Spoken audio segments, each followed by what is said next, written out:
CBSE ने अपने syllabus में बड़ा बदलाव किया है। इस बदलाव के बाद पूरे देश में राजनीति गर्मा गई है। दरअसल सीबीएसई के 11वीं और 12वीं के सिलेबस से इतिहास की कई महत्वपूर्ण घटनाओं को हटा दिया गया है।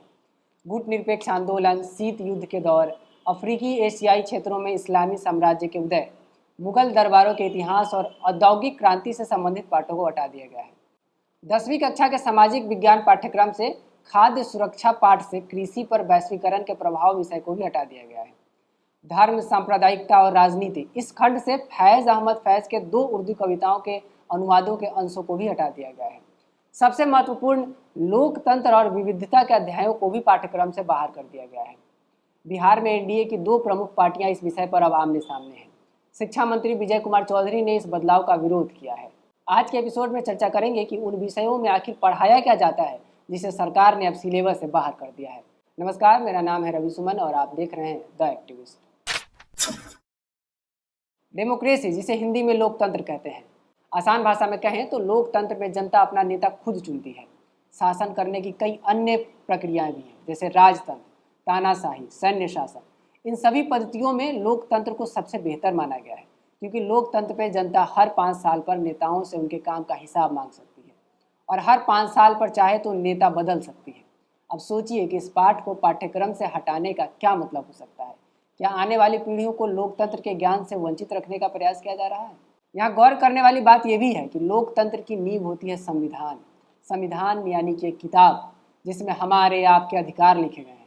इसे नियमों का किताब ही कहते हैं। वही नियम कानून जिससे हम और आप न्याय की उम्मीद रखते हैं।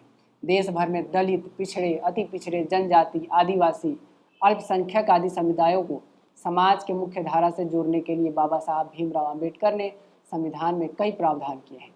जाहिर है, लोकतंत्र जैसे विषय को हटाकर सरकार संविधान द्वारा दिए गए अधिकारों से इन समुदायों को वंचित रखना चाह रही है। इसी तरह डाइवर्सिटी विषय को भी सिलेबस से बाहर कर दिया गया है, जिसे हिंदी में विविधता कहते हैं। आसान भाषा में समझिए कि विविधता क्या है। हम अपने देश में अलग अलग तरह के कपड़े पहनने वाले, अलग अलग तरह का खाना खाने वाले, अलग अलग तरह का पर्व त्यौहार मनाने वाले और अलग अलग भाषा बोलने वाले लोगों के साथ खुशी खुशी रहते हैं। यानी कि एक ही देश में कई जाति, धर्म, संप्रदाय आदि के लोग खुशी खुशी रह रहे हैं। यही विविधता है। ज्ञात रहे कि दुनिया भर में भारत को इसी विविधता के कारण जाना जाता है। आसानी से समझने के लिए आप अपने आसपास देखेंगे तो पाएंगे कि एक ही जगह पर भोजपुरी, मगही, मगधी, हिंदी, अंग्रेजी आदि बोलने वाले कई लोग एक साथ रह रहे हैं। उसी तरह होली, ईद, क्रिसमस आदि मनाने वाले लोग भी एक साथ रह रहे हैं। अब सोचिए कि सरकार को इस बात से क्या परेशानी हो सकती है जो इस विषय को सिलेबस से बाहर कर दिया गया। क्या सरकार देश से विविधता खत्म करना चाह रही है या उसका निशाना आरक्षण को खत्म करना है? या सरकार आने वाली पीढ़ी को उतना ही पढ़ाना चाह रही है जितने में उसे वोट बैंक की राजनीति में आसानी से इस्तेमाल किया जा सके? क्योंकि समाज में कई ऐसे दलित, पिछड़े जैसे समुदाय हैं जो आर्थिक और सामाजिक रूप से अभी भी काफ़ी पीछे हैं।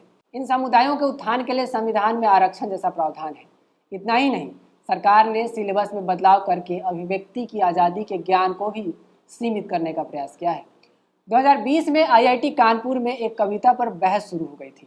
वो कविता थी, हम देखेंगे, लाजिम है कि हम भी देखेंगे। एक और कविता जो आपने सुनी होगी, बोल की लब आज़ाद है तेरे। फैज़ अहमद फैज़ इसी तरह की कविताओं के लिए जाने जाते हैं।